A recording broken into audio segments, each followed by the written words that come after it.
Many people have been protesting the election and inauguration of Donald Trump to the presidency. And at many of these protests, it's been accompanied by attacks on innocent individuals and destruction of private property, from breaking windows, looting businesses, and setting on fire automobiles. In an attempt to justify this devastation, a lot of these protesters have even appealed to early Americans, and in particular, the Boston Tea Party, saying they're only acting like these early Americans did in protest when their rights were violated.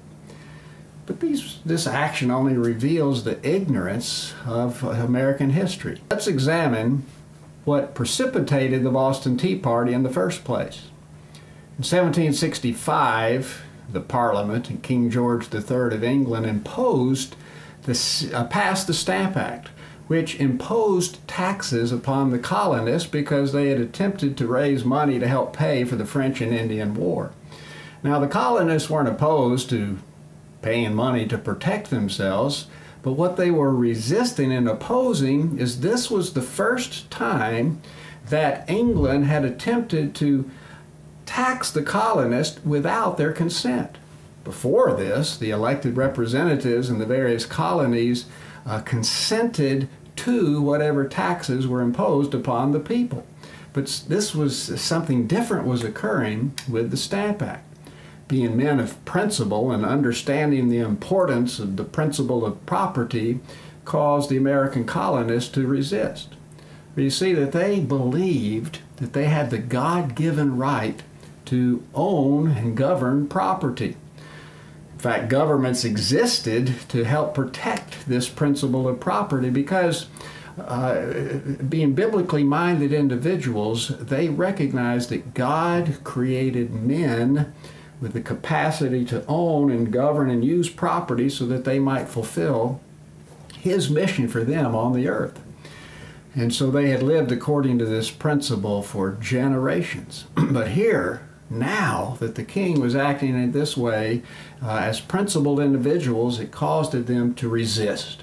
And so through their elected representatives in various colonies, they did speak out against the Stamp Act, which caused it to be repealed.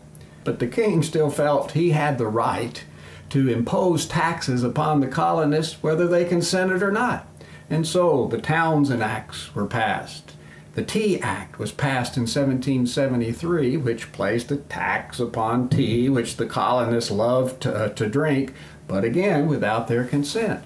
Now, when this tax was put upon the tea, the colonists refused to buy it. And so in response to this, British shippers and merchantmen saw their tea begin to pile up in the warehouses in England, and they approached the Parliament and said, "You've got to help us, do something about it." And so they then voted to subsidize the tea, thinking if it was cheap enough, the colonists would buy it. Well, Benjamin Franklin responded to this attempt with these words. He said that they, speaking of the Parliament, have no idea that any people can act from any principle but that of interest. And they believe that 3 pence on a pound of tea, of which one does not perhaps drink 10 pounds in a year, is sufficient to overcome all the patriotism of an American.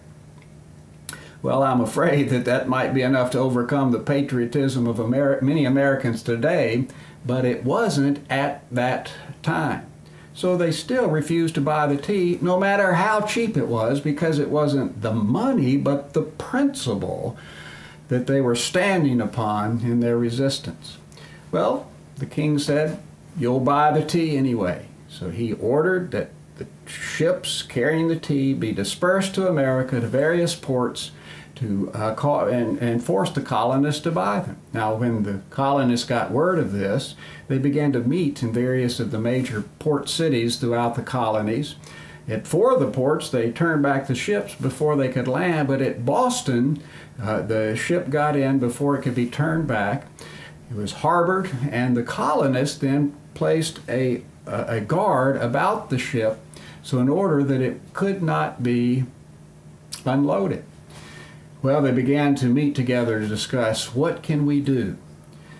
one evening, 7,000 individuals gathered at the Old South Meeting House, one of the prominent churches in the area, to discuss how they might deal with this situation. And while there, the owner of the ship, Mr. Roch, appealed to them for help because if he did not unload the tea by a certain date, the British had declared that they would confiscate his ship and the property on board.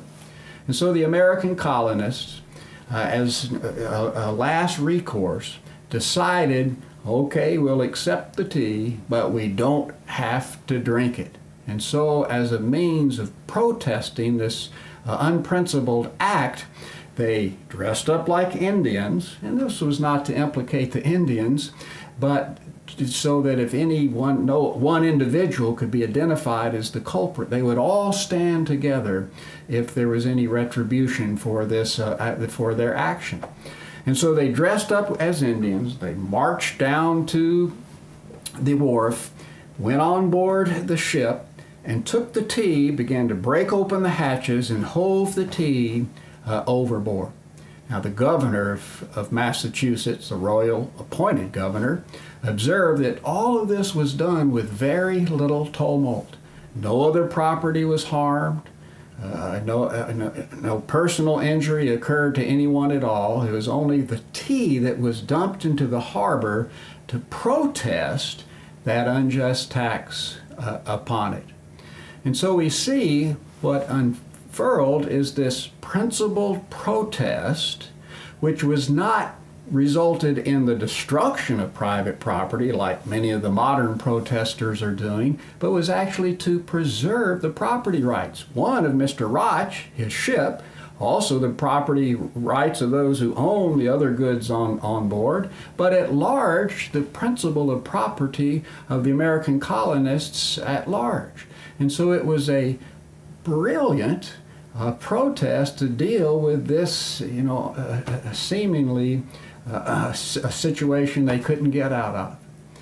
Now, when the king heard about this Boston Tea Party, his response was to close the port of Boston. He declared June 1st, 1774, the port of Boston would be shut down, and it was an attempt to use economic pressure to squeeze the life out of the colonists, to teach them a lesson for what they had done.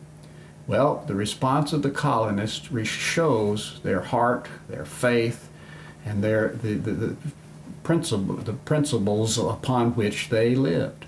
A number of the colonies, Connecticut, Massachusetts, and Virginia, penned days of prayer and fasting. In fact, I have here a copy of a proclamation that Thomas Jefferson, who at this time was a member of the House of Burgesses in Virginia, that he penned a resolve setting aside June 1st, 1774, as a day of fasting, humiliation, and prayer, devotedly to implore the divine interposition to give us one heart and one mind, firmly to oppose by all just and proper means every injury to American rights.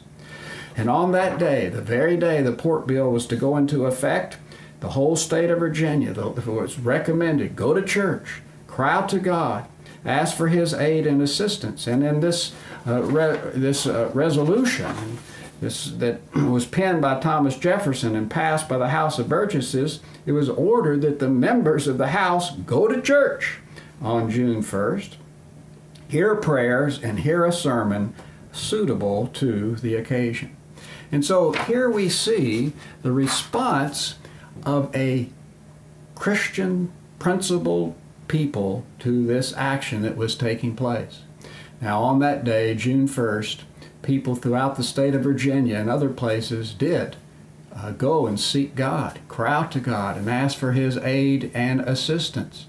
There in Virginia, Thomas Jefferson went to the local church there in Williamsburg, Bruton Parish Church, and he observed how he'd never, seen such heart of the American people. In fact, Thomas Jefferson gave these words. He said, "The people met generally with anxiety and alarm in their countenances, and the effect of the day through the whole colony was like a shock of electricity, arousing every man and placing him erect and solidly on his center." And so in response to this difficult situation, our founding fathers sought God in prayer. They were acting upon the convictions that had been built in their heart over the generations and upon the principles, like that principle of property. And so the true story of the Boston Tea Party reveals that America was birthed by God-fearing, biblical-thinking people, and that it was Christianity that provided the underlying ideas for the United States of America. For you see, they began to unite around these common ideas, these common principles, which then led them to eventually enter into a struggle for independence, to stand up for these rights, to protect themselves as well, and it led to our independence.